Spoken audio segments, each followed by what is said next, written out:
এই যে এই জায়গাটিতে যে তারগুলো দেখতে পাচ্ছেন, এই তারের সাথে কিন্তু সেটি লেগে এই দুর্ঘটনাটি ঘটে। দর্শক, এটি কিন্তু এই যে সাত মাথা থেকে তিন মাথা পর্যন্ত যাওয়ার যে রাস্তা, সেই রাস্তার সেউজ গাড়ি অর্থাৎ কালিয়ার বাজার নামক স্থানে এই দুর্ঘটনাটি ঘটে। একটু দেখাই যে রাস্তার উত্তর পাশ থেকে দক্ষিণ পাশে যে তারগুলো দেখতে পাচ্ছেন, এই তারগুলোই কিন্তু তারগুলোতে রাস্তা পারাপার হওয়ার সময় সেটি লম্বা থাকায় এটি কিন্তু এই দুর্ঘটনাটি ঘটেছে।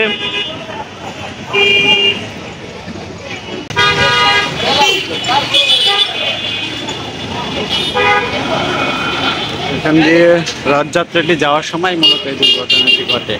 তো আপনারা সবাই সাবধানে চলাচল করবেন সেই প্রত্যাশা রেখে আল্লাহ হাফেজ, আসসালামু আলাইকুম।